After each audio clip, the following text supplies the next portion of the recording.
Hindi na raw nila alam kung ano ang gagawin at kung paano hahanapin si Tristan.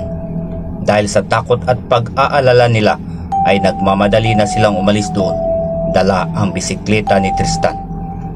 Ngunit hindi kasama ang anak ko. Hindi rin daw nila iyon masabi sa kanilang mga magulang sa takot na masisi sila at mapagalitan. Kaya't kinaumagahan na sila naglakas loob na pumunta sa amin. Sa mga narinig ko ay para akong binagsakan ng langit at lupa. Parang ayaw pumasok sa isip ko ang iba pang mga sinasabi at ipinaliliwanag ng mga ito. Ayokong maniwala pero mukhang totoo ang sinasabi nila. Hindi ko alam kung paano ko ipapaliwanag sa aking asawa ang lahat. Saan ba kasi yun? Samahan niyo ako sa ilog na yun. Nanginginig kong pakiusap na agad naman nilang sinunod. Pagkarating namin doon ay agad akong sumigaw habang umiiyak na tinatawag ang pangalan ng anak ko. Humingi na rin ako ng tulong para ipahanap ang katawan niya sa ilalim ng ilog na iyon dahil baka sakaling naroon lang iyon. Subalit maging sila ay wala ring makita. Naghanap pa kami roon buong araw hanggang gabi, ngunit bigo kaming makita ang katawan ni Tristan kaya umuwi na lang kami. Sa bahay ay hindi mapatid-patid ang luha ko. Napakasakit ng nangyari sa anak ko na parang hindi ko matanggap. Hanggang umuwi na ang asawa ko na dinatnan ako at ang dalawa ko pang anak na inililigpit ang mga naiwang gamit ng kuya nila. Habang umiiyak na rin dahil sa nakitang labis kong pagdadalamhati. Anong nangyari? Bakit kayo nagiyakan? Nagtatakang usisa ng aking asawa. Alam ko kinakabahan na rin ito sa inabutang tagpo sa bahay namin. Tatay, si Kuya Tristan po nalunod po sa ilog. Nawawala po siya roon at hindi makita. Sagot ng anak kong grade 2. Lintik, Mary Ann. Anong sinasabi ng anak mo? Nalunod si Tristan? Paanong nalunod? Asik ng asawa ko na hindi makapaniwala.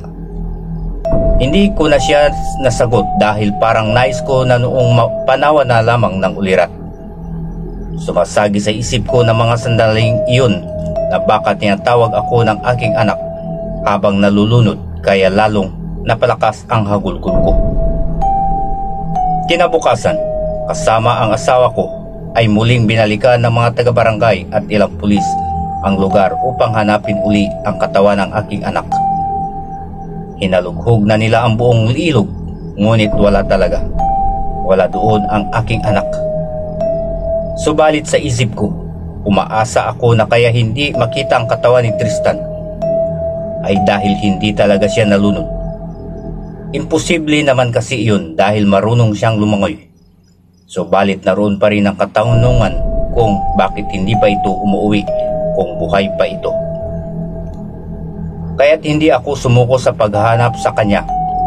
Kung saan-saan ako nagpunta at nagtanong kung may nakakita sa anak ko, ngunit wala.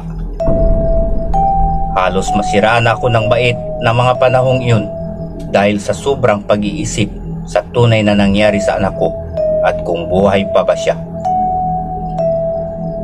Hanggang sa may isang kababaryo namin ang nakapagsabi sa akin na baka raw na engkanto ang anak ko dahil nga mayroong malaking puno ng baliti sa tabi ng ilog na maaaring pinamamahayan umano ng engkanto.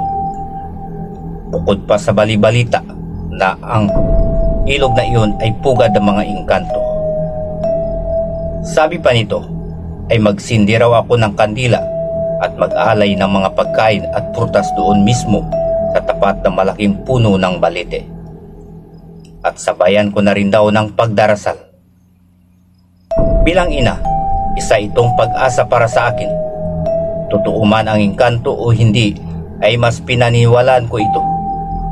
Baka nga kinuha ng mga engkanto si Tristan ko at maaari pa naming pakiusapan ang mga ito na ibalik sa amin ang aming anak kapag nakita ng mga ito na hindi namin sinusukuan ang paghahanap sa kanya. Marahil kaawaan kami ng mga engkanto kung makikita nila kung gaano namin kamahal ang anak ko at gaano ito kahalaga sa amin. Nang araw ding iyon ay kaagad akong bumili ng mga prutas at mga pagkain. Magkasama kami ng asawa ko na pumunta roon upang makiusap sa kung sino mang nilalang ang kumuha sa anak ko. Inilagay ko sa tapat ng puno ang mga binili ko at nagmakaawang ibalik na sa akin ang anak ko kung ito man ay kanilang kinuha. Ginawa ko iyon habang nakaluhod at umiiyak na nagmamakaawa. Desperada na talaga akong makita ang anak ko. Wala akong pakialam kung may makakita sa amin at pagtawanan ang aming ginagawa na parang baliw na nakikiusap sa tapat ng puno ng balete. Buong maghapon kaming nanatili roon at nagmakaawa sa mga hindi namin nakikitang nilalang. Nagbabaka sakali na pakinggan kami at ibalik sa amin ang aming anak. Parang awa nyo na kung sino man kayo na nagawa ng kasalanan ng anak ko. Maawa na kayo. Ako na ina niya ang humihingi ng tawad. Ibalik nyo sa amin ang anak ko. Umagulgol na ako noon na nakikiusap. Maraming salamat po sa patuloy na pagtangkilik at pagsuporta sa channel na ito. Miga loud shout out po sa lahat. At abangan pa po ang karugtong ng ating kwentong tampok. Hanggang sa muli.